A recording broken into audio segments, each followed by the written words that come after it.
Meu amigo, pastor Gabriel, muito boa noite, querido. Boa noite, pastor Jamierson. Boa noite a todos vocês aí que já estão nos assistindo. Graça e paz do Senhor a todos. Prazer muito grande, pastor, tê-lo como um dos professores. Você é o titular, né, da cadeira de escatologia no Seminário Batista Livre, também um dos professores de teologia sistemática aqui no seminário, um dos professores mais queridos aqui pelos alunos. Como diretor acadêmico, eu quero agradecer a sua cooperação conosco. O seminário tem crescido muito com o seu apoio, muito com a sua ajuda. E também na noite de hoje eu quero agradecer a sua participação ao te convidar para essa conferência. Você de bate-pronto aceitou em cooperar comigo essa noite. Eu sei que aí sua família, bebezinho pequeno ainda, criança pequena em casa, né? O Gabrielzinho ali. Então é uma alegria tê-lo conosco. Eu quero que você se apresente, fale da sua igreja, sua formação, e aí em alguns minutos você já inicia a sua palestra. Ok. Eu também estou muito feliz aqui por participar, pastor Jamierson. Também muito feliz por poder ser um dos professores do Seminário Batista Livre, principalmente desde o início, né? Eu vou poder ter esse orgulho de dizer eu fiz parte da equipe que começou o seminário, né? Mesmo quando tiver velhinho lá na frente, né? E para vocês que estão assistindo, caso alguém ainda não me conheça, eu sou o pastor Gabriel de Oliveira Porto, sou o pastor batista. Atualmente eu estou auxiliando o ministério ali na Primeira Igreja Batista em Vila Formosa. Quanto à formação, eu sou doutor em teologia sistemática, mestre em escatologia e autor de uma coleção de livros, né, chamada Coleção Teologia Fácil, que tem 4 volumes. Vou mostrar rapidamente aqui para vocês. O primeiro é esse, Entenda a Trindade, onde eu falo sobre Pai, Filho e Espírito Santo e a doutrina da Trindade, inclusive prefaciada pelo próprio pastor Jamierson, que está aqui com a gente. O volume 2, Homem, Pecado e Salvação, onde eu falo sobre também a antropologia bíblica, a hamartiologia e soteriologia. Esse aqui prefaciado pelo Dr. Carlos Augusto Vailate, também um dos professores do seminário. O volume 3, provavelmente meu livro mais conhecido, Manual Prático de Escatologia, né, onde os assuntos que vão ser tratados esta semana, praticamente todos eles estão também nesse livro. E o volume 4, que completa a coleção, Anjos, Demônios e Igreja, onde eu falo ali sobre angelologia, demonologia e eclesiologia. Né? Depois, no final, vou passar o meu contato. Caso você queira adquirir os livros, pode entrar em contato diretamente comigo para saber como adquirir. Estou muito contente aqui por poder falar sobre esse assunto de Mateus 24, o sermão profético, porque apesar de ser um texto relativamente pequeno da Bíblia, comparando com textos de Daniel, de Apocalipse, ele tem grande importância, principalmente para a escatologia nos evangelhos, e eu vou poder abordar vários trechos e vários versículos em que as pessoas têm muitas dúvidas, muitos problemas de interpretação, interpretam de forma equivocada, e a partir disso acabam extraindo doutrinas equivocadas também, e espero que muito disso seja esclarecido nessa noite. Legal, pastor. Muito obrigado, então, pela sua participação. E agora, sem mais delonga, eu vou compartilhar, né, com vocês. O pastor Gabriel desenvolveu ou preparou slides como eu fiz ontem. E nós vamos utilizando aí, ele vai falando na medida que também vou compartilhando aqui os slides que ele preparou para nós esta noite. Então, o tema dessa segunda palestra com o professor Gabriel de Oliveira Porto é o tema Mateus 24 e sua interpretação. Então, pastor Gabriel, tem liberdade de fazer a sua exposição. Vocês que estão nos assistindo através do canal oficial do Seminário Batista Livre no YouTube, podem fazer os seus comentários no chat. Se você está me acompanhando pela minha fanpage no Facebook, também pode utilizar ali os comentários. E o pessoal que está no meu canal pessoal, Jamierson Oliveira, no YouTube. Não se esqueçam, pessoal, de curtir e se inscrever nesses canais. No canal do pastor Jamierson Oliveira, no canal do Seminário Batista Livre, na fanpage do Seminário Batista Livre no Facebook. Pastor Gabriel também tem fanpage, tem canal no YouTube, vocês podem estar se inscrevendo, ok? Então, vou passar a palavra, pastor Gabriel terá aí toda a liberdade ao longo dos próximos 90 minutos. Verdade, pastor? Obrigado. Bom, mais uma vez, boa noite a todos vocês aí que estão nos assistindo. Então, hoje nós vamos tratar esse tema de Mateus 24 e sua interpretação, a correta interpretação do sermão profético. Né? Primeiro, é importante a gente poder explicar que existem 3 evangelhos que têm paralelos desse sermão profético. Mateus 24, Marcos 13 e Lucas 21. Mas por que Mateus 24 acaba sendo o que norteia os outros? Porque além de ser a versão mais completa desse sermão, é o único dos 3 que foi escrito por um discípulo direto de Cristo, que é o apóstolo Mateus. Ele foi testemunha ocular de tudo que Jesus falou e registrou em primeira mão. Já nesse caso, Marcos e Lucas acabaram recebendo fontes de terceiros e agrupando isso, né? Por isso, Mateus ele tem até um gabarito maior para poder falar esse respeito, e assim produziu a versão mais completa dos 3 paralelos de Mateus 24. Né? Então, prosseguindo aí nos slides, vamos ver como começa isso. Vamos ter uma base para essa interpretação. O que motivou Jesus a fazer esse sermão profético? Não foi uma coisa do nada. Não foi uma coisa que ele levantou naquele dia e falou, hoje eu vou querer explicar como vai ser o fim dos tempos para os meus discípulos.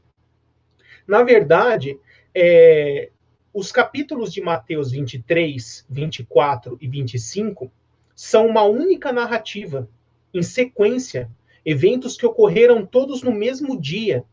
Num intervalo ali de poucas horas, se transcorreram todos esses eventos de Mateus, registrados em Mateus 23, 24 e 25.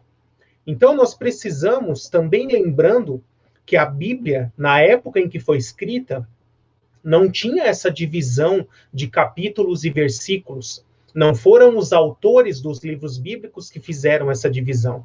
Essa estruturação foi feita séculos depois, para facilitar a localização de textos. Mas quando Mateus escreve o seu evangelho, ele escreve um texto corrido. E por isso nós não podemos seguir cegamente essa divisão de capítulos, achando que realmente o assunto muda completamente de um para o outro quando muda de capítulo. Né? Temos que sempre ter isso em mente. Então, antes de tudo, temos que entender Mateus 23, 24 e 25 como uma continuidade de eventos que ocorreram ali no mesmo dia com Jesus, com os discípulos. Por que eu digo isso?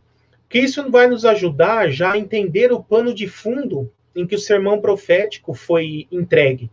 Porque em Mateus 23, Jesus começa a fazer uma severa crítica contra os fariseus.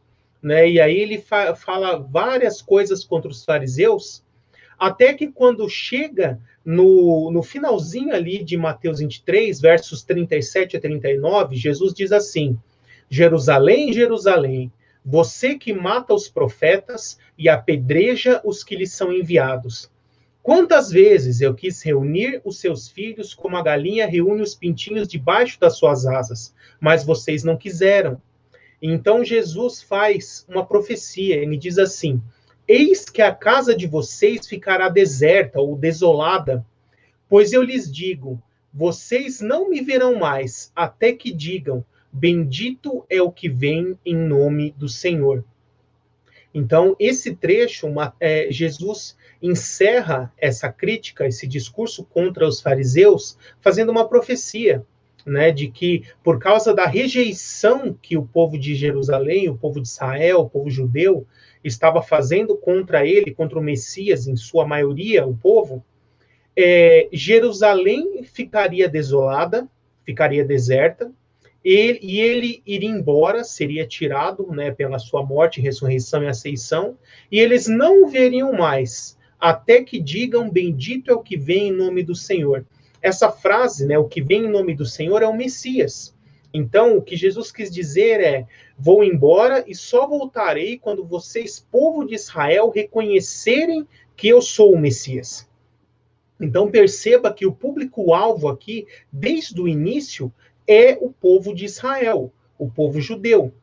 E nessa sequência, começa Mateus 24, onde Jesus, nesse intervalo, ele entra no templo, permanece ali algum tempo, e aí Mateus 24 começa dizendo assim, Jesus saiu do templo e, enquanto caminhava, seus discípulos aproximaram-se dele para lhe mostrar as construções do templo. Vocês estão vendo tudo isto? Perguntou ele. Eu lhes garanto que não ficará aqui pedra sobre pedra. Serão todas derrubadas. Tendo Jesus se assentado no Monte das Oliveiras, os discípulos dirigiram-se a ele em particular e disseram, dize-nos, quando ocorrerão estas coisas? E qual será o sinal da tua vinda e do fim dos tempos? Então perceba que provavelmente ali o Jesus e os discípulos saíram pela porta oriental, que era a porta que dava ali direto no templo, então ele saiu do templo, saiu do pátio do templo ali por essa porta oriental, já caminhando em direção ao Monte das Oliveiras, ali atravessando o Vale de Cedron, e durante esse caminho, os discípulos, profundamente incomodados com essas afirmações de Jesus, porque primeiro ele tinha falado agora há pouco, Jerusalém ficará desolada. E agora, quando ele sai, os apóstolos mostram as belas construções ali do templo, feitas ali por Herodes, que demorou décadas ali para ser terminado. E Jesus faz outra afirmação. Em verdade eu vos digo, aqui não ficará pedra sobre pedra, serão todas derrubadas. Então, os apóstolos, pasmos com essas afirmações, quando Jesus está chegando ali no Monte das Oliveiras, eles abordam Jesus e fazem essas perguntas. São 3 perguntas. Senhor, quando ocorrerão estas coisas? Né? Que coisas eles estão se referindo? A destruição de Jerusalém e do templo, que Jesus tinha acabado de profetizar que iria acontecer. E quais serão os sinais do fim dos tempos? E qual será o sinal da tua vinda? Então, aqui eles fazem 3 perguntas para Jesus. E são essas 3 perguntas que motivam Jesus a proferir todo esse sermão profético. Então, essa é a base para que nós possamos entender o sermão profético. Todo o restante de Mateus 24, do verso 4 em diante, Jesus se dedica a responder essas 3 perguntas. E aí, o fundamental para que possamos entender corretamente é que nós consigamos definir em qual trecho Jesus está respondendo cada pergunta. Porque nós vamos ver que de 4 a 14 ele responderá uma pergunta, 15 a 28 responderá outra pergunta, e de 29 em diante responderá uma terceira pergunta. E depois, ainda nos versos finais, fará uma explicação complementar sobre a iminência da sua vinda. Tendo isso em mente, já fica muito mais fácil de entender, porque sabendo qual é a pergunta, você vai entender qual é a resposta. Né? O que muitas pessoas fazem é pegar um trecho em que Jesus está respondendo uma dessas perguntas e entender como se fosse resposta da outra pergunta. E isso gera grandes confusões. Mas eu vou explicar isso melhor prosseguindo aqui no slide seguinte. Então, veja, nós podemos dividir o sermão profético de Mateus 24 em 5 partes. Na primeira parte, versos 1 a 3, que foi o que eu já li, os apóstolos fazem essas 3 perguntas. De 4 a 14, Jesus se dedica a responder a última das 3 perguntas, né? Quais serão os sinais do fim dos tempos? Então, de 4 a 14, nós vamos ver o que Jesus responde a esse respeito. Depois, nos versos 15 a 28, Jesus ele se dedica a responder aquela primeira pergunta: quando ocorrerão estas coisas? Então ele vai falar de duas coisas ao mesmo tempo. Primeiro, da queda de Jerusalém e da destruição de Jerusalém do templo, mas já vai aproveitar esse momento para também dar explicações e profecias a respeito do período tribulacional que ocorrerá no futuro. E então, dos versos 29 a 35, ele vai falar dos sinais relacionados diretamente à vinda de Cristo, à parousia de Cristo. E dos versos 36 a 51, que é o final do capítulo, Jesus dá uma explicação complementar falando a respeito da iminência da sua vinda. Então, essa é a estruturação correta de Mateus 24, essas 5 divisões que vocês podem ver aí no slide. Agora, prosseguindo, eu vou falar para vocês já dessa primeira resposta, né? Os versos 4 a 14, onde Jesus responde: quais são os sinais do fim dos tempos? Eu quero ler aqui com os irmãos, na íntegra, esse trecho, que diz assim: Jesus respondeu: cuidado que ninguém os engane, pois muitos virão em meu nome dizendo: eu sou o Cristo, ou eu sou o Messias, e enganarão a muitos. Vocês ouvirão falar de guerras e rumores de guerras, mas não tenham medo. É necessário que tais coisas aconteçam, mas ainda não é o fim. Nação se levantará contra nação, e reino contra reino. Haverá fomes e terremotos em vários lugares. Tudo isso será o início das dores. Então, eles os entregarão para serem perseguidos e condenados à morte. E vocês serão odiados por todas as nações por minha causa. Naquele tempo, muitos ficarão escandalizados, trairão e odiarão uns aos outros, e numerosos falsos profetas surgirão e enganarão a muitos. Devido ao aumento da maldade, o amor de muitos se esfriará, mas aquele que perseverar até o fim será salvo. E este evangelho do reino será pregado em todo o mundo como testemunho a todas as nações, e então virá o fim. Então eu preciso explicar para vocês o que Jesus fala aqui nesse primeiro trecho, mas primeiro eu preciso explicar como entender esse trecho. Porque Jesus não está falando da ocorrência ou não ocorrência desses sinais.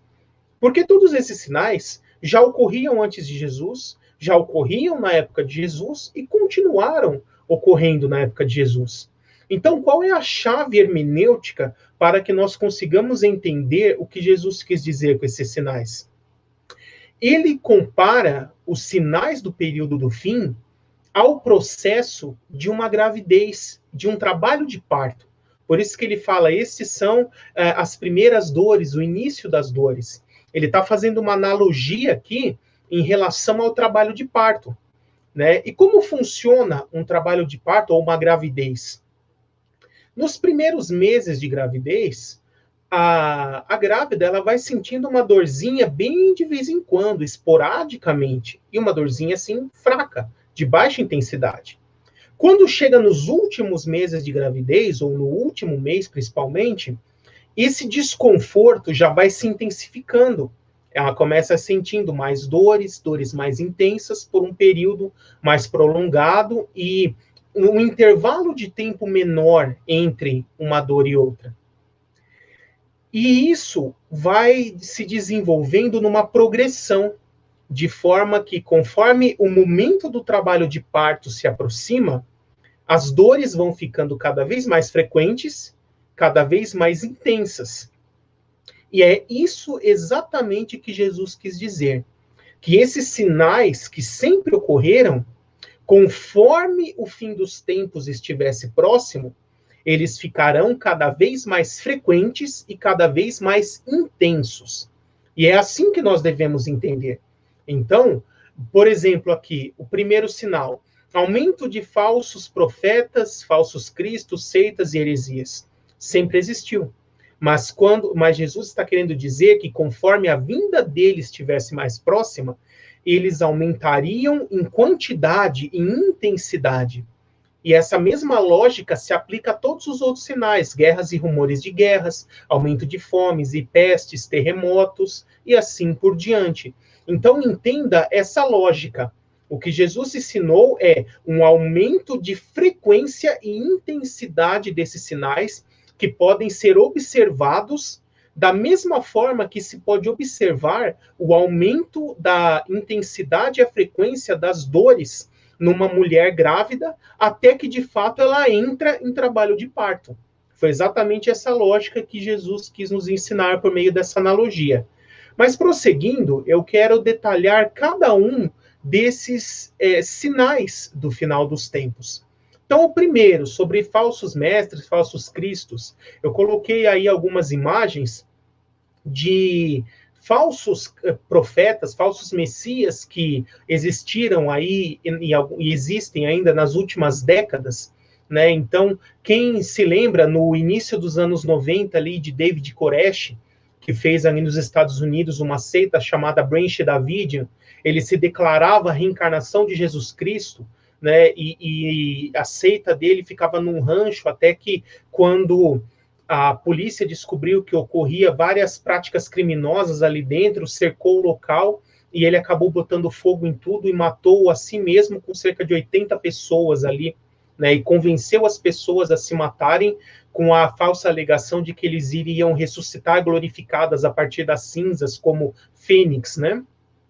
Ainda na década de 90, depois surgiu Marshall Applewhite, que misturava ocultismo com ufologia, né, também se declarava aí ser a reencarnação de Jesus Cristo, e ele fez aquela seita Heaven's Gate, que quando o cometa Halley passou ali mais no seu ponto mais próximo da Terra, ele convenceu as pessoas de que era uma nave espacial e que eles deveriam desencarnar, né? Ou seja, morrer no momento em que o cometa estivesse mais perto para poder serem acolhidos por essa nave e levados para outra dimensão. Também temos aí José Luiz de Jesus Miranda, que também teve uma seita que fazia várias coisas absurdas. No início parecia ser uma igreja, mas depois ficou bem claro que não era. E tantos outros, eu coloquei aí Henri Cristo, e nós temos vários outros exemplos, né? E isso não é só de agora, nós poderíamos pegar Charles Taze Russell, Joseph Smith, Ellen White e tantos outros, Allan Kardec, que fundaram seitas e grupos sectários, né, como falsos mestres.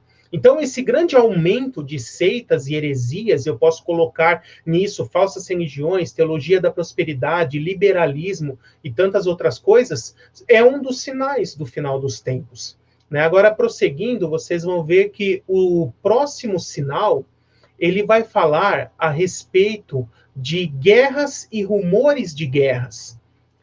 E, de fato, os últimos 120 anos da humanidade foi um período que está ocorrendo mais guerras do que qualquer outro período. Nós já tivemos 2 guerras mundiais, depois guerra do Vietnã, guerra do Golfo, guerra do Iraque e tantas outras guerras. Os estudiosos dizem que nos últimos 50 anos nunca houve um período em que toda a humanidade estivesse em paz. Sempre há guerras em algum lugar do mundo.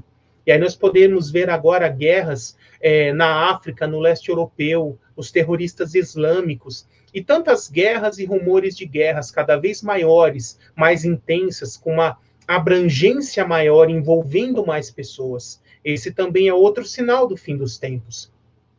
O sinal seguinte, né, prosseguindo aqui, eu posso dizer das fomes, né, grupos passando fome, né, populações de lugares carentes. Nunca se produziu tanto alimento e a humanidade tem tecnologia, terra e recursos para produzir alimento para o mundo inteiro. Mas mesmo assim, por que tantas pessoas passam fome e morrem de fome?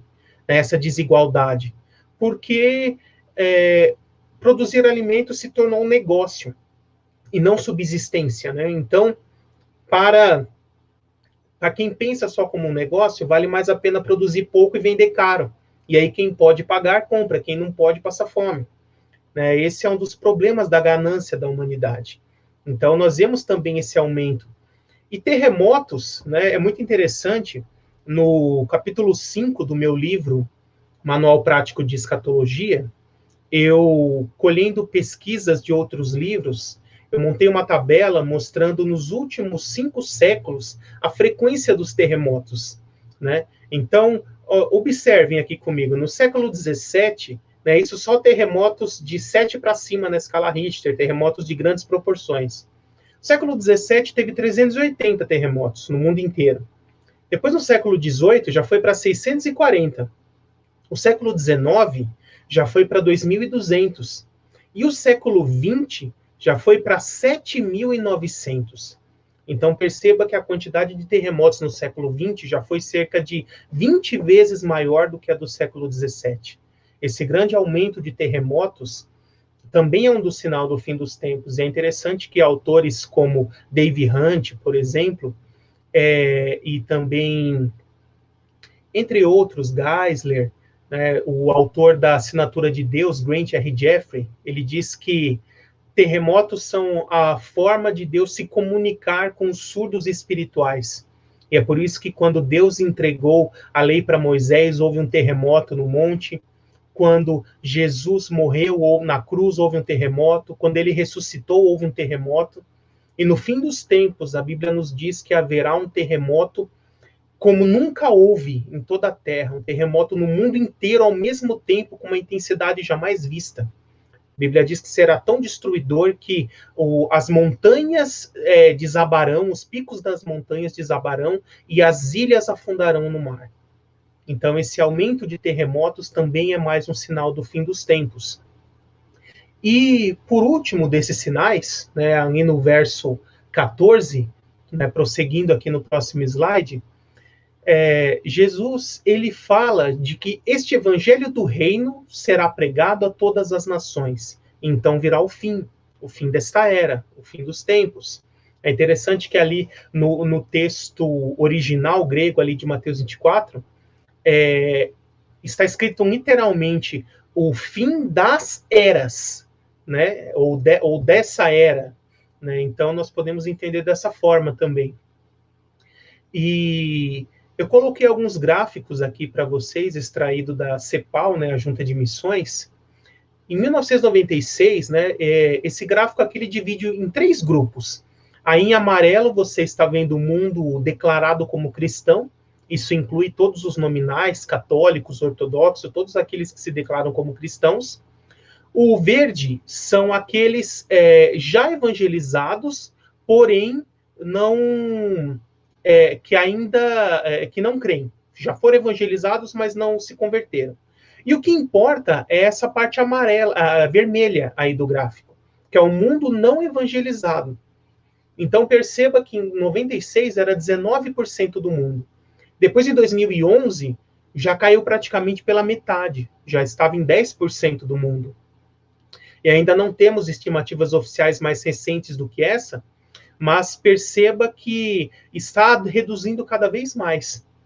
E isso já nos importa de abordarmos aqui alguns detalhes, né, a respeito de Mateus 24. Porque Jesus diz, e este evangelho do reino será pregado a todas as nações. Por que me disse do reino? Né, porque qual a diferença entre o evangelho do reino e o evangelho da cruz, ou o evangelho da graça, do qual Paulo prega? O evangelho da graça ou da cruz, ele tem a ênfase no que Jesus já fez. Jesus veio a esse mundo, morreu pelo perdão de seus pecados, ressuscitou, subiu aos céus. Creia nisso para a sua salvação. Já o evangelho do reino, podemos dizer que ele é a pregação de João Batista. Ele tem a ênfase no que Jesus irá fazer no futuro. Então, qual foi a pregação de João Batista? Arrependam-se porque o reino de Deus está próximo, porque o Messias está vindo para julgar o mundo e estabelecer o seu reino. E quando ele vier, você será julgado. E se não for encontrado como justo, você sofrerá a perdição eterna. Então, por que ele chama evangelho do reino? Né? Justamente isso. Porque não todos esses sinais que eu falei, eles não atingirão o seu auge, o seu pico, o seu cumprimento pleno antes da tribulação ou antes do arrebatamento da igreja. O arrebatamento da igreja ocorrerá de forma inesperada, ele não tem nenhum pré-requisito a ser cumprido. Mas, todos esses sinais continuarão prosseguindo durante a tribulação, como a grávida que entra em trabalho de parto, que é aquele momento mais intenso, e eles atingirão o seu auge, o seu pico, durante o período tribulacional, inclusive a pregação do evangelho. A Bíblia vai falar ali no livro de Apocalipse dos 144 mil, das duas testemunhas, que pregarão o evangelho, né, os 144 mil pelo mundo inteiro, a pessoas de todas as nações, e a Bíblia diz que muitas pessoas se converterão durante esse período. Então é importante nós termos isso em mente. Todos esses sinais, eles não são sinais para o arrebatamento, porque não existe nenhum pré-requisito a ser cumprido para que Jesus venha arrebatar a sua igreja. O arrebatamento é iminente, pode ocorrer a qualquer momento. Não tem aviso prévio, não tem sinal, não tem pré-requisito. Esses são sinais do fim dos tempos, ou seja, do período tribulacional que vai preceder a volta em glória do Senhor Jesus ali no final da tribulação. Até porque esses sinais, eles têm como foco o público-alvo os judeus. Eles não são para a igreja. Nós podemos observar o desenvolvimento desses sinais em nossa era, mas o objetivo desses sinais serem revelados e o momento em que eles atingirão seu auge serão com o povo de Israel e durante o período tribulacional. Né? Nós vamos ver isso de forma muito clara na continuação aqui do sermão profético, onde ele vai responder as outras perguntas. Né? Então, prosseguindo aqui nos slides, eu posso falar também para vocês de outros sinais que estão nos paralelos, né? Porque no paralelo de Lucas 21, verso 23 em diante, Jesus vai dizer que os judeus cairão pelo fio da espada, quando Jerusalém for derrubada, e Jerusalém será pisada pelos gentios, até que o tempo deles se cumpra. Isso de fato ocorreu no ano 70, Jerusalém foi destruída, eu vou entrar em mais detalhes sobre isso daqui a pouco. Os judeus foram espalhados pelo mundo, e durante cerca de 1900 anos, Jerusalém foi pisada só por gentios, por não-judeus, e dominada por eles. Mas então, em 1948, Deus permitiu que o Estado de Israel voltasse a existir, mas mesmo assim, em sua configuração original, ele não tinha a cidade de Jerusalém dentro do seu território. Mas em 1967 ocorreu a Guerra dos 6 Dias, onde eu não tenho muito tempo para entrar em detalhes aqui de como foi, mas com uma desvantagem de 30-1 contra vários países árabes ao mesmo tempo, que atacaram Israel de surpresa. O exército israelense conseguiu se defender, sobrepujar esses inimigos, expulsá-los e ainda conseguiu, como os despojos dessa batalha vencida, anexar territórios dos seus inimigos. E assim ele conseguiu retomar Jerusalém. Então, depois de cerca de 1900 anos, essa profecia de Jesus começa a ter o seu cumprimento pleno, porque os judeus voltaram a pisar em Jerusalém, né? Mas ainda não tem o domínio completo dela, ela é dividida ainda com gentios. Por quê? Porque o tempo dos gentios ainda não terminou. O tempo dos gentios é que nós chamamos também de era da graça, dispensação da graça, era da igreja, terminará só com o arrebatamento. Aí sim o tempo dos gentios irá retornar. Mas o fato de que desde 1967 os judeus já voltaram a habitar em Jerusalém, e esse é o principal motivo dos conflitos ali entre Israel e os árabes, os chamados palestinos, né, esse termo moderno, ele tem tudo a ver com esse cumprimento do paralelo do sermão profético ali em Lucas 21 também. Então, nós podemos entender a criação do novo Estado de Israel, a retomada de Jerusalém e esses conflitos constantes entre Israel e os árabes também como cumprimentos de sinais que nos apontam para o fim dos tempos. Agora, prosseguindo, sem mais delongas, eu quero entrar com vocês na parte seguinte de Mateus 24, que é aqui que a coisa começa a ficar mais complexa, né? Então, dos versos 15 a 28, Jesus se dedica a responder a primeira das 3 perguntas. Quando ocorrerão estas coisas? Quais coisas? Destruição de Jerusalém e do templo. Então perceba que Jesus ele sai temporariamente de um assunto escatológico para nós hoje, né? E entra num assunto que para nós hoje já é histórico, já é cumprido. Para aquela geração ali que estava ouvindo aquele sermão, ainda era futuro também, né? Mas para nós já é uma parte cumprida. Então, eu vou ler aqui para vocês esse segundo trecho, que diz assim: assim, quando vocês virem o sacrilégio terrível, do qual falou o profeta Daniel no lugar santo, quem lê, entenda. Então, os que estiverem na Judéia, fujam para os montes. Quem estiver no telhado de sua casa, não desça para tirar dela coisa alguma. Quem estiver no campo, não volte para pegar seu manto. Como serão terríveis aqueles dias para as grávidas e para as que estiverem amamentando. Orem para que a fuga de vocês não aconteça no inverno nem no sábado, porque haverá então grande tribulação, como nunca houve desde o princípio do mundo até agora, nem jamais haverá. Se aqueles dias não fossem abreviados, ninguém sobreviveria. Mas por causa dos eleitos, aqueles dias serão abreviados. Então, se alguém lhes disser, vejam, aqui está o Cristo, ou ali está ele, não acreditem, pois aparecerão falsos cristos e falsos profetas que realizarão grandes sinais e maravilhas para, se possível, enganar até os eleitos. Vejam que eu os avisei antecipadamente. Assim, se alguém lhes disser, ele está lá no deserto, não saiam. Ou, ali está ele dentro da casa, não acreditem. Porque assim como o relâmpago sai do Oriente e se mostra até o Ocidente, assim será a vinda do Filho do Homem. Onde estiver um cadáver, ali se ajuntarão os abutres. Então aqui nós já entramos numa parte mais complexa do sermão profético. Porque aqui Jesus, ao mesmo tempo que ele responde a pergunta, falando da destruição de Jerusalém e do templo, que ocorreria no ano 70 depois de Cristo, ele também já aproveita esse mesmo sermão para falar do período tribulacional. Ele até usa essa futura destruição de Jerusalém como tipologia para a grande tribulação que ocorrerá no futuro, né, que a teologia chama de o período tribulacional também.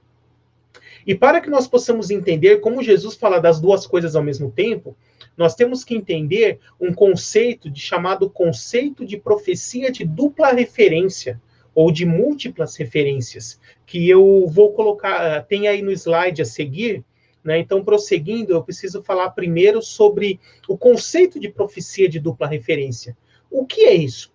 Muitas profecias bíblicas tiveram um cumprimento histórico parcial, pouco tempo depois de profetizadas, mas ainda terão um cumprimento pleno nos eventos escatológicos, né? Então, por exemplo, lá em Deuteronômio 30, versos 1 a 10, depois que, quando Moisés ali está recapitulando toda a lei, ele fala várias bênçãos que o povo teria pela obediência e várias maldições pela desobediência. E uma dessas maldições é ser expulso da terra. Então, quando entra em Deuteronômio 30, ele, inspirado por Deus, fala assim: quando todas essas maldições que eu falei sobrevierem sobre vocês, porque vocês vão desobedecer, né? Deus, pela sua presciência, já sabia disso, e vocês serão espalhados por todas as nações da terra. Mas também, quando vocês se arrependerem e voltarem a buscar o Senhor, eu os tirarei da sepultura das nações, de todas as nações, né? Sepultura das nações, como diz lá em Ezequiel 37, que é um outro texto que fala sobre essa mesma profecia, e os colocarei de volta na terra de seus antepassados. Então perceba que isso se cumpriu uma vez no cativeiro babilônico, quando o povo foi expulso de Israel pelos babilônicos, ficou 70 anos em cativeiro e depois voltou. Mas não foi plenamente cumprido, porque eles não foram expulsos para todas as nações, foram expulsos dentro dos limites do Império Babilônico, que depois virou Império Persa. E também, quando voltou, não voltou todos os judeus para Jerusalém, para a Judéia. Então, de novo, no ano 70, ocorre o cumprimento pleno dessa profecia, onde, de fato, os judeus são espalhados por todas as nações do mundo, e agora sim, depois da criação do novo Estado de Israel, eles estão aos poucos voltando para Israel e de vários lugares de todo o mundo e se recongregando ali na Terra Santa. Então, essa profecia, ela já teve mais de um cumprimento. Outro exemplo disso é a profecia do derramar do Espírito Santo, de Joel 2:28, né, onde, quando há essa profecia, o texto completo, ele diz vários sinais. Ele fala ali o seguinte, Joel 2:28-32, olha o que ele diz. E depois disso derramarei do meu espírito sobre todos os povos. Os seus filhos e suas filhas profetizarão. Os velhos terão sonhos, os jovens terão visões. Até sobre os servos e as servas derramarei do meu espírito naqueles dias. Agora olha a continuação. Mostrarei maravilhas no céu e na terra, sangue, fogo e nuvens de fumaça. O sol se escurecerá em trevas e a lua em sangue, antes que venha o grande e temível dia do Senhor. E todo aquele que invocar o nome do Senhor será salvo. Então, lá em Atos 2, quando é derramado o poder do Espírito Santo sobre os discípulos, eles começam ali a falar em vários idiomas diferentes, o apóstolo Pedro evoca essa profecia e diz, olha, eles não estão bêbados como vocês estão supondo, mas está se cumprindo o que foi profetizado pelo profeta Joel. E aí ele cita novamente essa profecia. Mas perceba que esses sinais aqui descritos, onde ele fala de maravilhas no céu e na terra, sangue, fogo e nuvens de fumaça, o sol se tornará em trevas e a lua em sangue, né? Todos esses sinais, eles não foram, eles não ocorreram ali em Atos 2. Mas porque, mesmo assim, Pedro estava dizendo que estava se cumprindo o que foi dito pelo profeta Joel. Porque é uma outra profecia de dupla referência. Ela teve um cumprimento parcial em Atos 2. Mas terá o seu cumprimento pleno com todos esses sinais, que depois são descritos claramente ali como juízos dos selos, trombetas e taças no livro de Apocalipse, durante o período tribulacional. Ali sim, Joel 2 terá o seu cumprimento pleno. Esse é mais um exemplo de profecia de dupla referência. Também quando nós falamos desse sacrilégio terrível no templo, é interessante que quando o profeta Daniel profetizou isso ali no século 6 a.C., alguns séculos depois, né, no século II a.C., se levantou um rei grego chamado Antíoco Epifanes, que cumpriu historicamente essa profecia do sacrilégio terrível. Ele profanou o templo, impediu o sacrifício, né, profanou sacrificando um porco ali no altar. Então, se Jesus não tivesse falado nada aqui nesse sermão profético sobre o que Daniel disse, como está até registrado ali nos livros históricos de 1º e 2º Macabeus, nós entenderíamos que já estava cumprida essa profecia do sacrilégio terrível por meio de Antíoco Epifanes, ali no século II a.C. Mas perceba que o próprio Jesus, 200 anos depois de Antíoco, ele diz que essa profecia do sacrilégio terrível ainda terá um cumprimento futuro. Ele começa dizendo, verso 15, quando virem o sacrilégio terrível no templo do qual falou o profeta Daniel.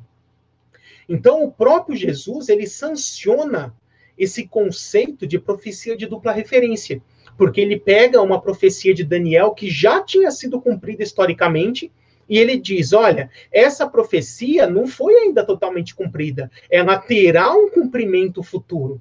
Então veja que o próprio Jesus também faz uso de profecia de dupla referência.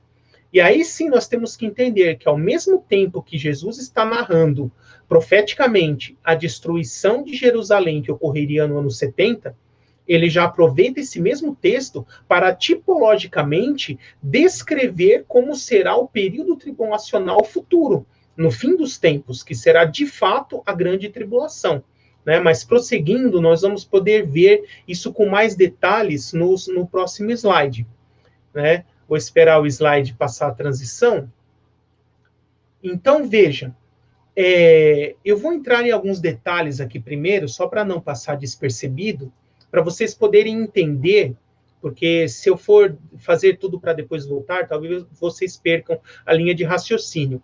Mas perceba que todo esse trecho de Mateus 24, 15 a 28, o público-alvo são os judeus. Ele fala várias coisas que nos dizem isso. Então, quando ele fala, quem estiver na Judeia, fujam para os montes. Se está na Judeia, é judeu, morador ali da Judeia. Depois ele fala ore para que sua fuga não se dê no inverno, nem no sábado. Né? Por que no inverno? Jerusalém ali, por ser muito alto, ele faz muito frio no inverno, às vezes chega até a nevar. Então, no inverno seria mais difícil fugir.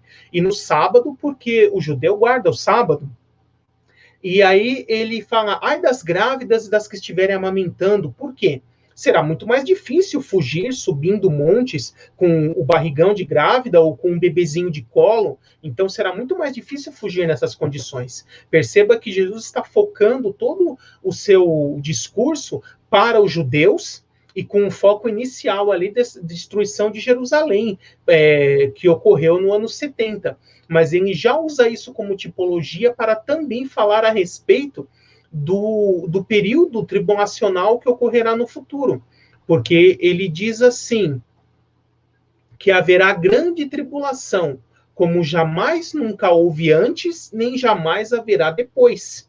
E se aqueles dias não fossem abreviados, ninguém seria salvo. O que ele quis dizer com isso? Período tribulacional ao total será 7 anos, é a última semana de Daniel. Vocês vão ver na próxima palestra das 70 semanas. Mas Deus restringiu o período de efetiva perseguição contra os santos apenas a 3 anos e meio, que é a segunda metade dos 7 anos. Porque se ele não tivesse feito isso, todos acabariam sendo destruídos pelo anticristo, pelo seu exército, durante o período tribulacional. Né? E já entrando agora no trecho de 29 a 35, Jesus ele se dedica nesse trecho a responder a terceira pergunta. Qual será o sinal da tua vinda? Só um minuto. E eu vou ler o texto aqui com vocês. Então, Mateus 24, de 29 a 35, ele começa a dizer o seguinte: imediatamente após a tribulação daqueles dias, então agora, daqui em diante, 29 a 35, já não é mais uma dupla referência. Ele já está falando exclusivamente do período tribulacional. Porque já aquela outra pergunta, quando ocorrerão estas coisas, já foi respondida.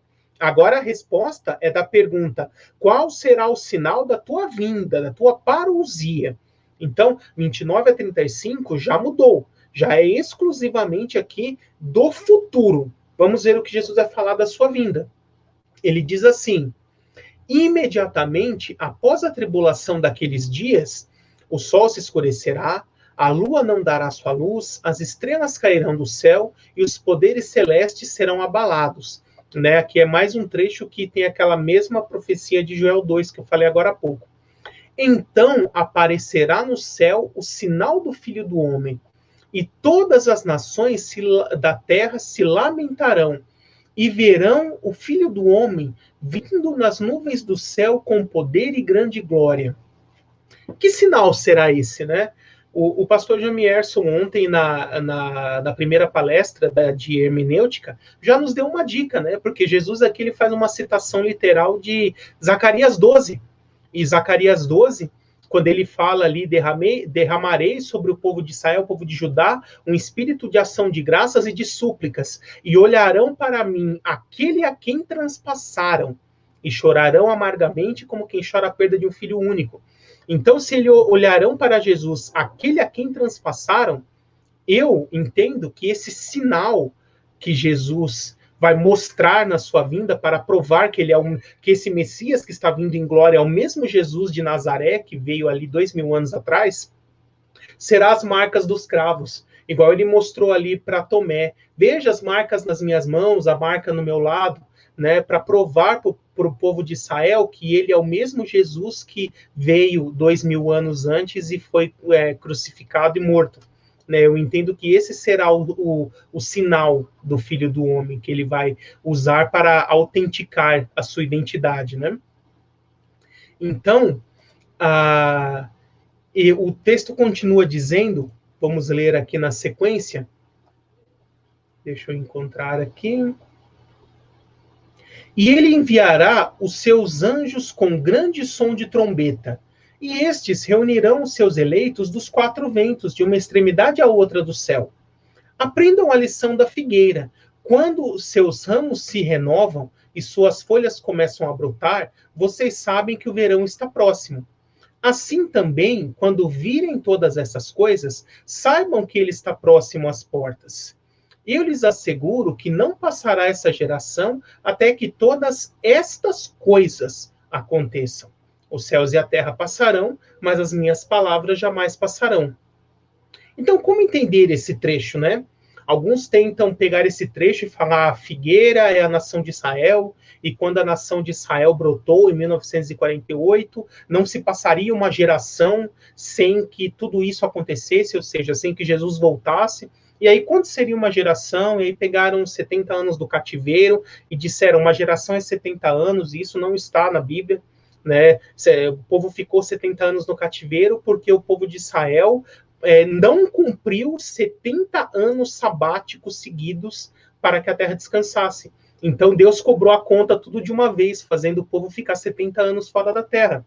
Não tem nada a ver com uma geração. Quando o texto fala de geração, fala ali do povo de Israel no deserto, 40 anos, né? Também Eclesiastes vai dizer que os anos de um homem são 70, 80 para que eles tenham mais vigor. Né? Então, em cima disso, se criam várias teorias. Mas eu, particularmente, tenho uma forma muito mais simples de entender isso. Né? De que, nessa primeira parte, quando Jesus fala aqui de uma extremidade à outra dos céus, ponto. Aqui ele termina a explicação dos sinais da sua vinda. E aí ele retorna para uma explicação complementar da resposta anterior, que é quando ocorrerão estas coisas, destruição de Jerusalém e do templo. Né? E aí ele dá mais detalhes sobre essa resposta anterior, onde ele diz assim, né? Ele fala que aprendam a lição da figueira, quando seus ramos se renovam e suas folhas começam a brotar, vocês sabem que o verão está próximo. Assim também, quando virem todas estas coisas, ou seja, os sinais que ele tinha descrito lá atrás, saibam que ele está próximo às portas. Agora, olha o que ele diz. Eu lhes asseguro que não passará esta geração. Jesus falou isso para a geração ali do ano 33 depois de Cristo, que estava ouvindo aquele sermão profético. Então, para esta geração do ano 33, ele diz... eu lhes asseguro que não passará essa geração que está ouvindo esse sermão agora, até que todas essas coisas se cumpram. Então, para mim, o que Jesus quis dizer é que a mesma geração que estava ali no ano 33 ouvindo esse sermão, seria a geração que veria Jerusalém e o templo serem destruídos, como de fato ocorreu 37 anos depois, ali no ano 70. Né? Isso se encaixa melhor com o texto. Tá? Então, eu entendo que esse último trecho se refere à pergunta anterior, e não é uma continuidade do sinal da vinda de Cristo aqui. Tá bom? Agora vamos passar aqui para o próximo slide, prosseguindo, para podermos... Então, aqui, na continuação do texto, Jesus ele vai dar uma explicação complementar, né? Falando já também sobre a iminência da sua vinda. Vamos ver aqui na sequência do texto, verso 36 em diante, ele diz assim: quanto ao dia e a hora, ninguém sabe, nem os anjos do céu, nem o Filho, senão somente o Pai. Né? Esse é um trecho muito polêmico, e já houve várias pessoas que tentaram dar explicações até bem absurdas a esse respeito, né? Do tipo, Jesus e o Espírito Santo não sabem tudo que o Pai sabe, e assim por diante. Mas tem uma forma bem mais simples de entender isso. Filipenses 2, 5 a 8, vai dizer que quando Jesus se fez homem, ele abriu mão da sua glória. Ou seja, ele se esvaziou de si mesmo. Eu entendo, a partir desse texto, que Jesus, durante o seu ministério terreno, ele abriu mão voluntariamente do uso de seus atributos divinos, entre eles a onisciência. Então, nesse momento, como Jesus não estava fazendo uso de sua onisciência, ele não sabia. Mas depois da sua morte e ressurreição, ele apropria novamente o uso pleno de seus atributos divinos e volta a saber. E a prova disso é que é o próprio Jesus que aparece a João na ilha de Patmos para revelar todo o livro de Apocalipse, comprovando que ele sabia, né? Então, ali, durante o seu estado de autoesvaziamento, durante o seu ministério terreno, por não estar fazendo uso de sua onisciência, ele não sabia naquele momento. Mas não que Jesus nunca soube e nem nunca vai saber, né? Isso era uma questão temporária ali naquele momento, tá? Esse é o meu entendimento a respeito desse trecho. Agora, continuando. Como foi nos dias de Noé, assim também será na vinda do Filho do Homem. Pois nos dias anteriores ao dilúvio, o povo vivia comendo e bebendo, casando-se e dando-se em casamento, até o dia em que Noé entrou na arca, e eles nada perceberam, até que veio o dilúvio e os levou a todos. Assim acontecerá na vinda do Filho do Homem. 2 homens estarão no campo, um será levado e o outro deixado. 2 mulheres estarão trabalhando no moinho, uma será levada e a outra deixada. Portanto, vigiem, porque vocês não sabem em que dia virá o seu Senhor. Mas entendam isso, se o dono da casa soubesse a hora da noite, se o dono da casa soubesse a que hora da noite o ladrão viria, ele ficaria de guarda e não deixaria que a casa fosse arrombada. Assim vocês também precisam estar preparados, porque o Filho do Homem virá numa hora que vocês não esperam. Quem é, pois, o servo fiel e sensato a quem o Senhor encarrega de sua casa para lhe dar alimento no tempo devido? Feliz o servo que o seu senhor encontrar fazendo assim quando ele voltar. Garanto-lhes que ele o encarregará de todos os seus bens. Mas suponham que esse servo seja mau e diga a si mesmo: meu senhor está demorando. E então comece a bater em seus conservos e a comer e beber com os beberrões. O senhor daquele servo virá num dia em que ele não espera e numa hora em que ele não sabe.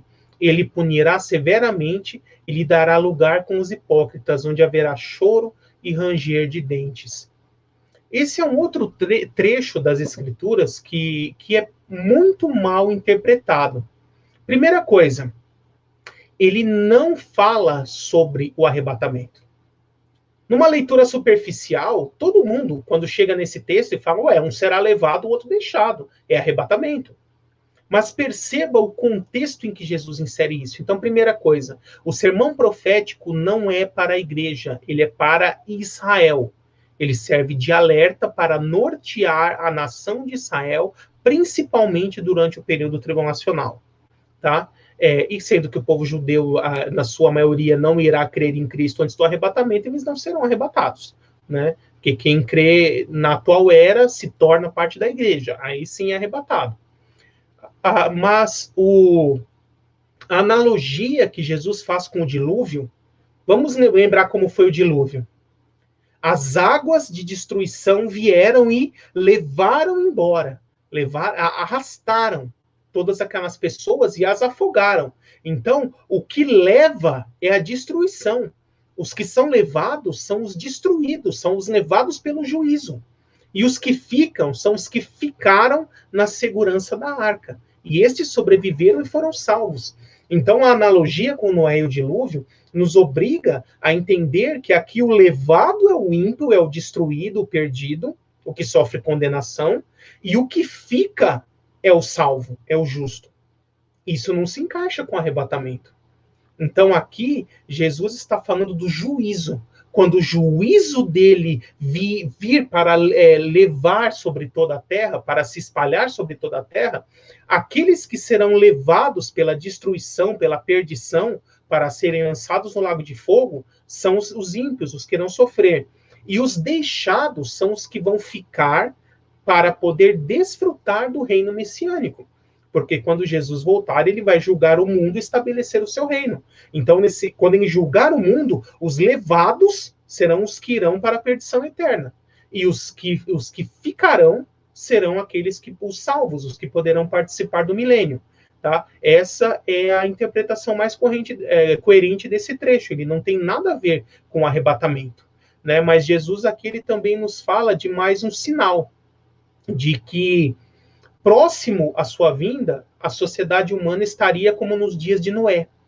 E como era a sociedade de Noé? Era uma sociedade extremamente violenta, sexualizada, onde as pessoas buscavam toda forma de prazer, lícito ou ilícito, em que o objetivo último da vida era simplesmente ter prazer, ter vantagem em relação aos outros, uma sociedade totalmente hedonista. E hoje, nós vemos exatamente assim nossa sociedade. Então, eu posso até dizer que esse sinal também já está cumprido, né? A nossa sociedade já está muito semelhante à dos dias de Noé, e por isso que o Senhor está às portas, né? Agora, prosseguindo aqui para o próximo slide, eu tenho mais alguns detalhes para explicar para vocês.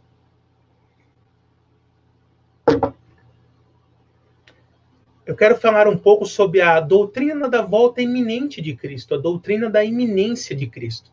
Porque Jesus ele fala bastante nesse finalzinho de Mateus 24 que a sua vinda será iminente, será inesperada. E isso vários outros autores bíblicos vão falar. Paulo vai falar em suas cartas, Pedro, João. A doutrina da iminência ela é amplamente revelada em todo o Novo Testamento. Então perceba que algo que é iminente, né, a definição de iminente significa pode ocorrer a qualquer momento. Se pode ocorrer a qualquer momento, não pode ter nenhum sinal que tem que ocorrer antes, porque esse sinal seria um pré-requisito, e enquanto esse sinal não ocorre, a gente tem certeza que Jesus não vai voltar. E aí a doutrina da iminência, ela não é cumprida, ela se quebra, ela é negada. Então, a única forma de cumprir plenamente a doutrina da iminência é com a teoria do arrebatamento pré-tribulacionista, de que Jesus vem de forma iminente, totalmente inesperada, né, para arrebatar a sua igreja, pegar a sua igreja e levar para o céu. E aí sim ocorre o período tribulacional com todos os seus sinais, e no final do período tribulacional, aí sim, de forma precedida por todos esses sinais e esperada, Jesus volta em glória na sua parousia para julgar o mundo e estabelecer o reino. Então, a doutrina pré-tribulacionista é a única de todas as vertentes escatológicas que cumpre plenamente a doutrina da iminência. Nem o meso, nem o pós, nem o arrebatamento parcial, nenhuma delas cumpre a doutrina da iminência. Só a pré-tribulacionista. Né? Isso é mais um dos pontos fortes do pré-tribulacionismo. Pode, prosseguindo aqui no próximo slide.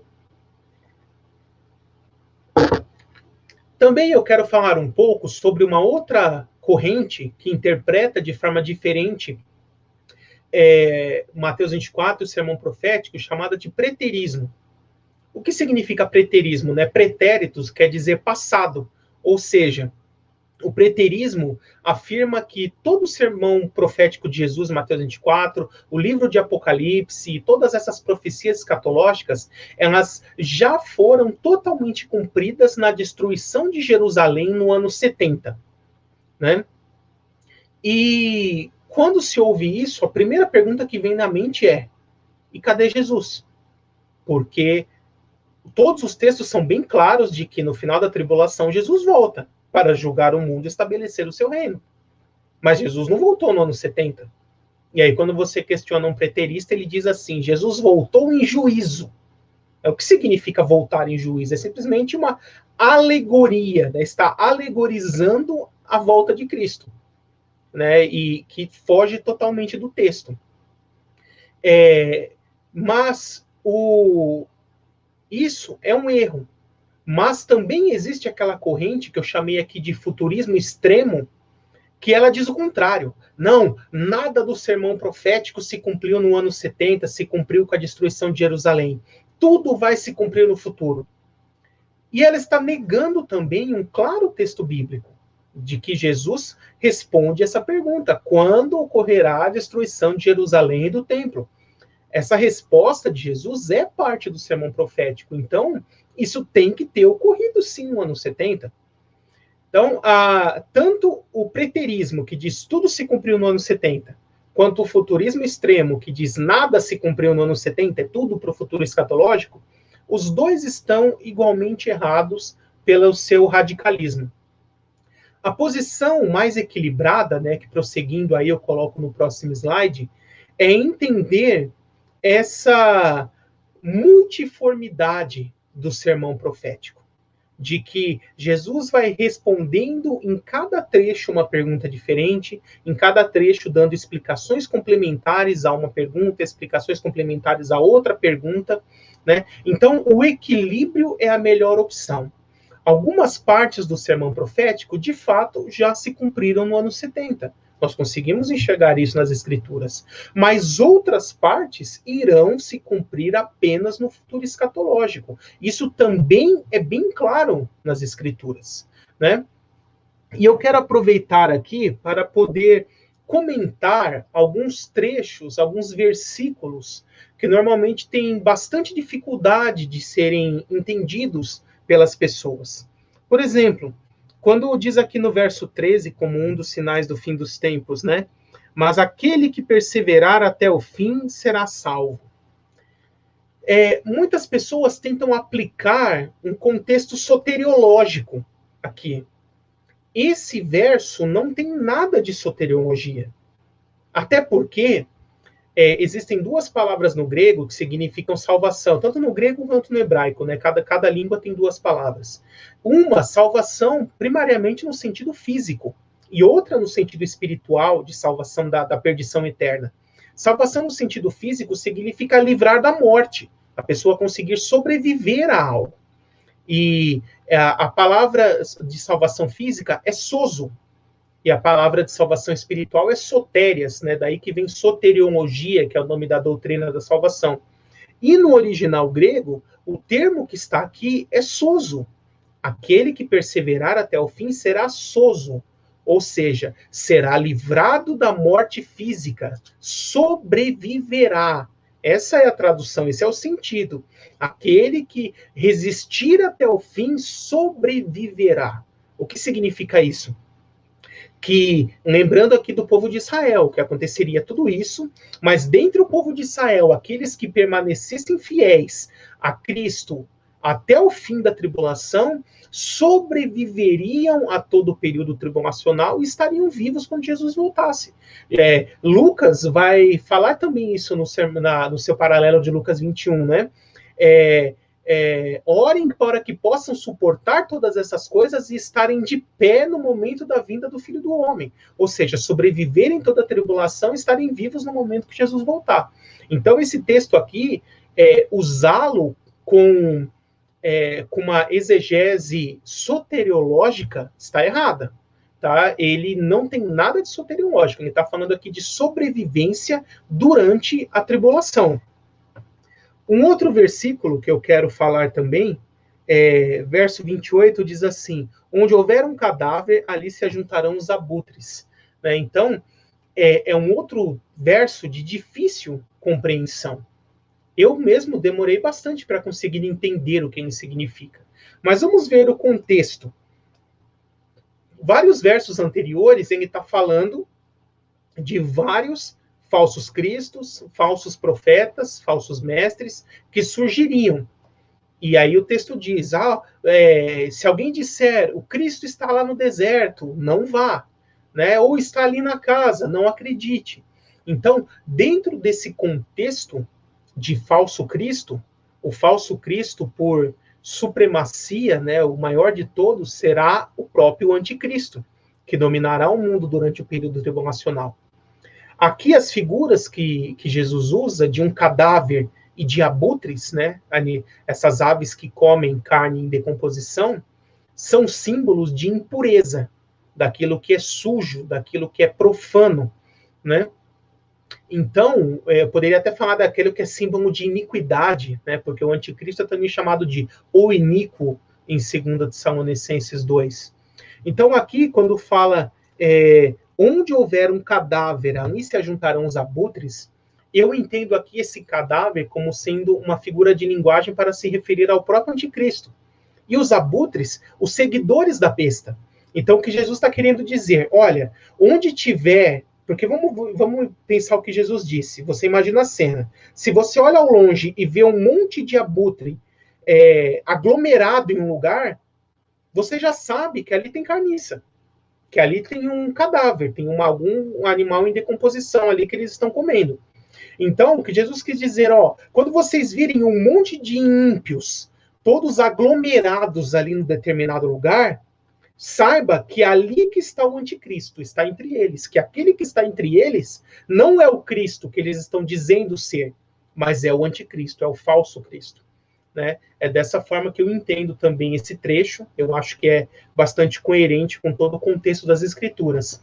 E lembrando, como eu falei no comecinho, que Mateus 23, 24 e 25 são partes de uma única cena, eu acho importante também fazer uma explicação bem breve do capítulo 25.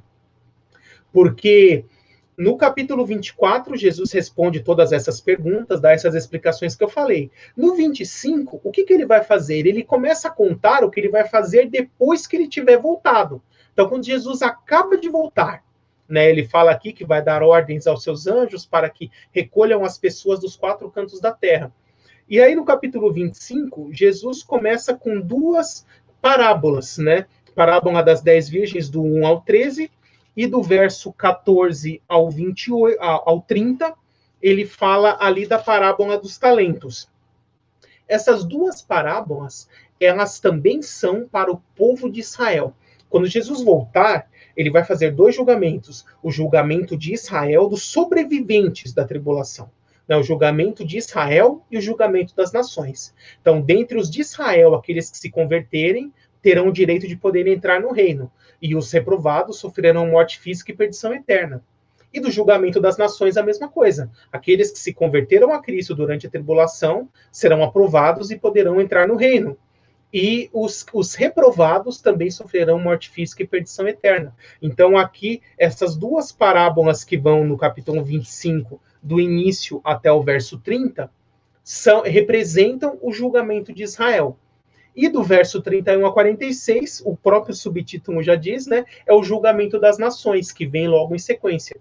Então, Jesus ali julga todos os sobreviventes da tribulação, primeiro os judeus, depois os gentios, para que só os aprovados, os salvos, os justificados possam entrar no milênio e participar do reino messiânico. E assim se termina toda essa narrativa. Né? Eu vou devolver a palavra agora para o pastor Jamierson, para que ele possa dar prosseguimento, né, a isso, e ver as perguntas do pessoal também, para que quem tiver alguma dúvida, a gente possa esclarecer aí as dúvidas do pessoal.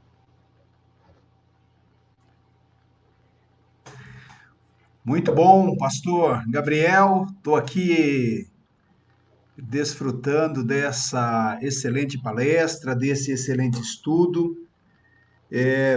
Muita participação do pessoal aí no chat, tanto na fanpage, né, no Facebook, como também no canal do Seminário Batista Livre no YouTube e o meu canal também no YouTube. Pessoal, obrigado aí por toda essa participação de vocês, viu? Muito, muito joia, muito legal. Antes mesmo de entrarmos, então, nas perguntas, né, que vocês estão fazendo, deixe-me esclarecer algumas coisas. Vários irmãos estão com a dúvida. Eles estão se inscrevendo na página, né? Deixa eu colocar novamente aqui. Muitos irmãos se inscreveram na landing page da conferência, nesse endereço conferenciasbl.com.br, mas não estão recebendo o e-mail de confirmação. Queridos, fiquem tranquilos. a ferramenta que nós utilizamos para o e-mail marketing, ela é extremamente confiável, que é a RD Station, tá? Independente, veja bem, independente de você receber ou não um e-mail de confirmação, 98% das pessoas recebem. Mas a ferramenta falha na entrega de um ou outro inscrito. Mesmo assim, você está inscrito. Tá? Se você preencheu o formulário e clicou ali em OK, você está inscrito. Inclusive, na hora que você faz isso, aparece assim no cabeçalho uma janela confirmando a sua inscrição. Ali é a hora que você é confirmado como inscrito, tá bom? Uma outra dúvida, o pessoal está perguntando se eu vou enviar os slides das palestras. Nós prometemos, né? Nós prometemos o e-book das palestras, todos os slides, o meu, do pastor Gabriel, do Saulo, do Alexandre, do Juliano, serão transformados num PDF e enviados gratuitamente, é uma gentileza dos nossos palestrantes, tá? É uma gentileza do Seminário Batista Livre, mas apenas para os inscritos. Será enviado por e-mail no sábado. É que eu estou vendo aqui o pessoal cobrando, né, o e-book de ontem.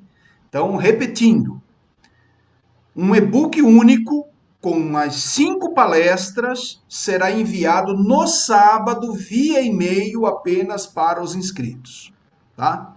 Então, eu acho importante fazer essas duas explicações, tá? Muito bem. Pastor Gabriel, tenho aqui algumas perguntas, eu não vou fazer, eu vou fazer apenas 3 por causa do tempo, ainda temos o sorteio, tá? O Beto Voltarelli, ele pergunta o seguinte: Mateus 24:14 é um sinal do arrebatamento no sentido de que a vinda ocorrerá somente quando todos os habitantes ouvirem falar de Jesus? Ou esse evangelho refere-se à pregação que acontecerá durante a grande tribulação? Essa é a pergunta feita pelo Beto Voltari. Certo.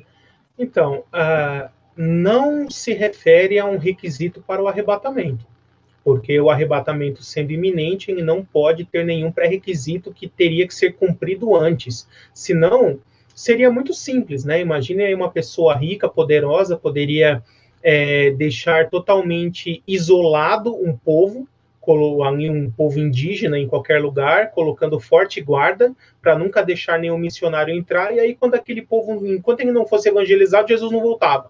Né? Então isso coloca demais o poder de definir quando Jesus volta ou não na mão do ser humano. Né? Então, esses sinais, eles não são para o arrebatamento, eles são para o período tribulacional e para a volta de Cristo em glória. Né? E aí talvez alguém possa pensar assim, mas Jesus seria injusto em realizar o arrebatamento com pessoas que ainda não ouviram o evangelho? Eu digo que não pelo seguinte, lembra quando Deus mandou Jonas ir pregar em Nínive? Por que ele mandou pregar em Nínive? Porque ele falou assim, eu tenho muito povo lá, aquelas pessoas têm que se arrepender. Então Deus, pela sua presciência, já sabia que quando o evangelho fosse pregado a elas, elas iriam se arrepender. E por isso mandou Jonas ir para lá. E fez Jonas ir de qualquer jeito. Né? Então, Deus, na sua presciência, já sabe quem são todos os que irão crer se o evangelho for pregado para ele hoje. E para estas pessoas, Deus providenciará os meios para que o evangelho chegue até elas. Agora, aqueles que ficarem sem ouvir o evangelho para a tribulação são pessoas que Deus, em sua presciência e onisciência de tudo, já sabe que não creriam mesmo se o evangelho fosse pregado para eles. Dessa forma que eu entendo. Ok. Então, dentro dessa linha também, nós temos a pergunta, essa eu vou colocar em tela. Aí a pessoa está com o nome EBD Views Teologia Visual. Ele pergunta: sou pré-tribulacionista, mas ainda não consegui identificar o arrebatamento em Mateus 24. Sim, não conseguiu, eu também não consegui, o pastor Jamierson também não conseguiu, né? Ninguém conseguiu, porque não tem arrebatamento em Mateus 24. E por que não tem arrebatamento em Mateus 24? Porque ele não foi dado para a igreja.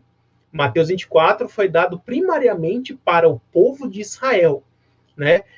Basicamente, eu poderia dizer assim, Mateus 24, Jesus deixou como um manual para que o povo de Israel saiba o que fazer, quando e como fazer, quando o período tribulacional estiver começando. Né? Basicamente, é para isso que vai servir. Mas, da mesma forma que a igreja era um mistério de Deus não revelado em tempos anteriores, a forma como Deus, como Jesus, vai tirar a igreja da terra, também era um mistério que não foi revelado em tempos anteriores. Eu posso dizer que a única citação clara que nós temos de arrebatamento falado por Jesus nos evangelhos é João 14. João 14, versos 2 e 3, onde ele diz lá, na casa de meu pai há muitas moradas, né? Vou lhes preparar lugar, e quando voltar, os pegarei e os levarei para mim, para que vocês estejam onde eu estiver, nessa casa que Jesus vai preparar para nós lá na morada do Pai. Ali Jesus falou sobre o arrebatamento, mas de forma mais sistematizada, o arrebatamento é revelado apenas na primeira carta que Paulo escreve, que foi a primeira aos Tessalonicenses.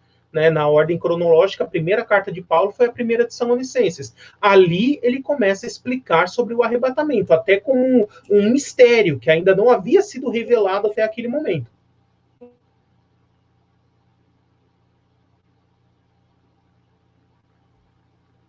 Muito bem, pastor. Uma outra pergunta é do Guilherme Augusto. Jesus disse que os falsos profetas, falsos cristos, enganaria até os eleitos. Ou seja, haverá eleitos na grande tribulação? Como entender essa passagem se a igreja não passará pela tribulação? Tá. Bom, primeiro, eu preciso explicar esse texto porque a forma como que está escrito no grego seria mais ou menos uma forma imperfeita. Então, como as conjugações do grego elas são diferentes do português em muitos casos, fica difícil traduzir com exatidão em todos os casos. Mas a ideia que o texto passa aqui é de conjectura. Então, ele fala, seria assim, se possível fosse, enganaria até os eleitos, mas que não há, de fato, uma possibilidade real disso acontecer. Né? É isso que o texto ali está querendo dizer.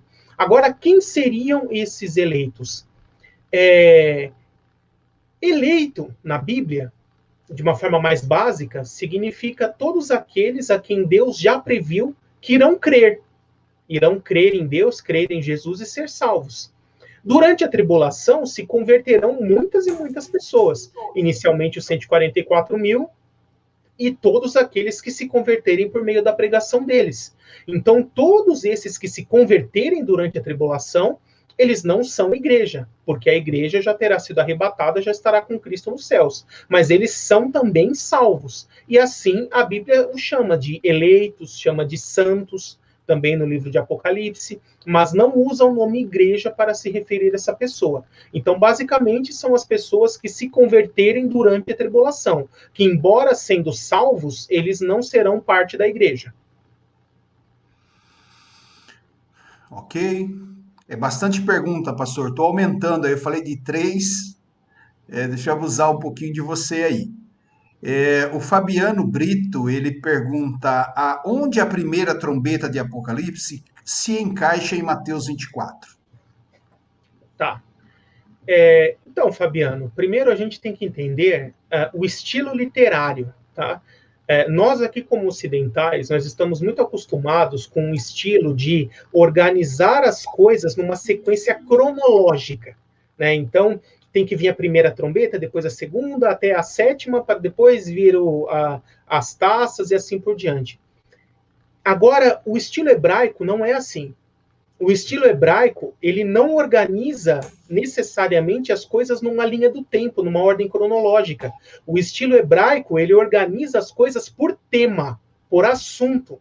Então, dentro de um assunto, ele pode ter uma certa cronologia. Mas quando ele termina esse assunto e entra num segundo assunto, esse segundo assunto, cronologicamente, se entrelaça com aquele anterior, mas ele descreve em sequência.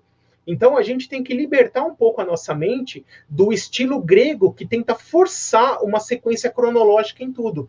E entender que, por exemplo, o Evangelho de Mateus, sendo ele judeu, escrevendo para judeus, ele não tem uma grande preocupação em forçar a sequência cronológica nas coisas.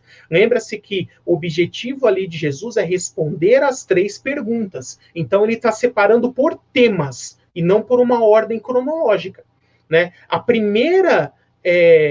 O primeiro selo, ele fala ali da manifestação do anticristo. Então, quando Jesus fala de vários falsos cristos e falsos profetas que viriam, a gente relaciona com o tema desse trecho. Mas nós não podemos tentar pegar a cronologia do Apocalipse e forçar ela em Mateus 24, porque eles estão tratando por temas e não dentro de uma cronologia.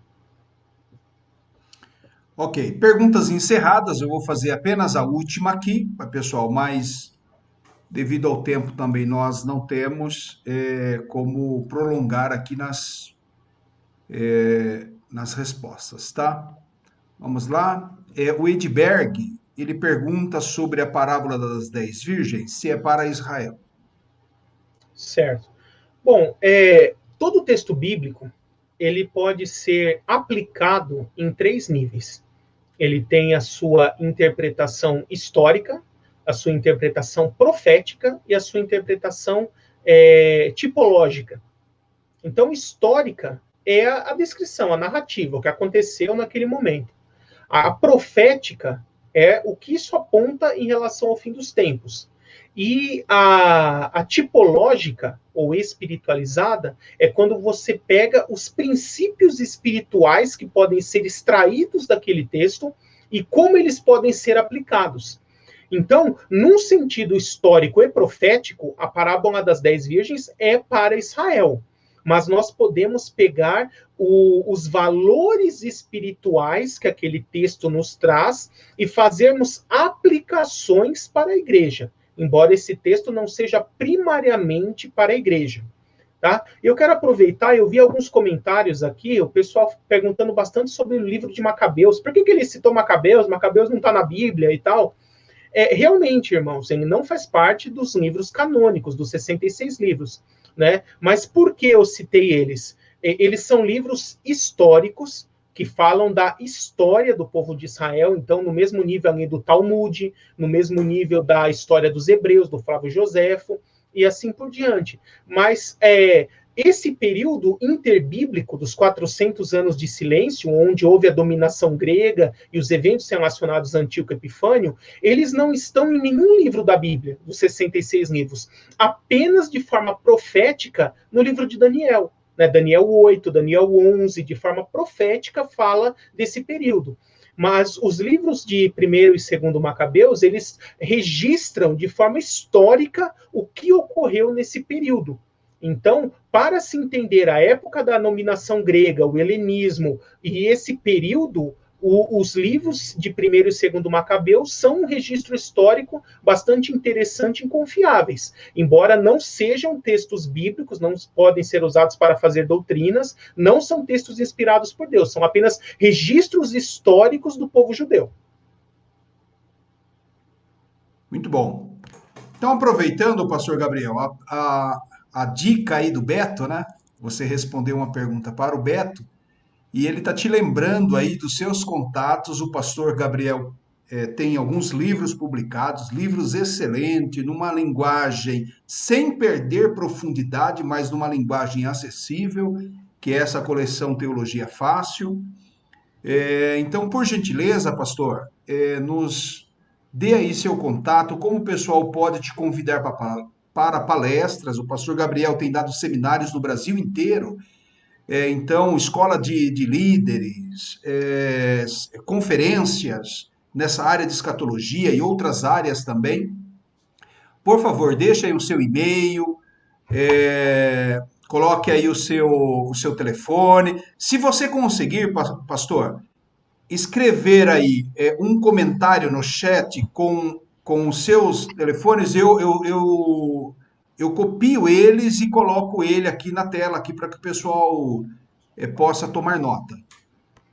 Eu não estou conseguindo aqui o acesso para escrever, mas eu posso ditar para você só o telefone. Então faça isso que eu mesmo já digito aqui. DDD 11 São Paulo, né?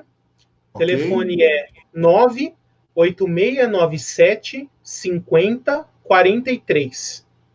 Repete. 98697 5043. Esse é o meu telefone pessoal, também é meu WhatsApp.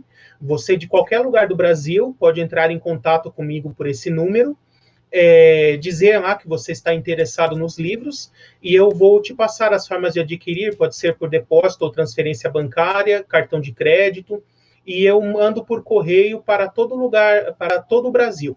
Né? 5043 o final, pastor Jamierson. Então deixa eu corrigir. 98697 5043. Tá, 50, Tá? 40 e aí vocês também podem me encontrar facilmente ali no Facebook, você pode solicitar amizade, me chamar no Messenger, né? Enfim, tem várias formas de você poder entrar em contato e eu prontamente irei atender você e com todo carinho postarei os livros, se você quiser dedicatória, autógrafo, eu faço com todo carinho para vocês e envio para todo o Brasil, passo o código de registro, e fico até acompanhando para ver se chegou lá direitinho para vocês. Legal. Muito bem. Então, pessoal, olha, cumprindo então mais uma etapa da nossa primeira conferência pré-tribulacionista, esse evento chegou para ficar. Vou brincar dizendo, profeticamente, eu coloquei o evento como primeira conferência, né? Poderia ter colocado só conferência pré-tribulacionista e não teria obrigação de trazer uma segunda conferência. Mas ao colocar primeira é porque no meu coração está o desejo de continuar com essa série de eventos, né? Com essa série de eventos. Eu quero te agradecer, pastor Gabriel, pelo tempo disposto a nos ensinar essa importante passagem das Escrituras. Esse vídeo fica armazenado no canal do Seminário Batista Livre, no YouTube. Todos que estão nos assistindo e futuramente, muita gente terá acesso a esse rico estudo que você trouxe para nós essa noite. Quero te agradecer muitíssimamente. Deus te abençoe, sua família, suas crianças. O seu bebê aí está com quanto tempo? Fez 2 anos e 9 meses agora, finalzinho do mês passado, dia 22. Mas está com tamanho de 3 já, tá grandão. Legal, então. Deus te abençoe, muito obrigado, querido.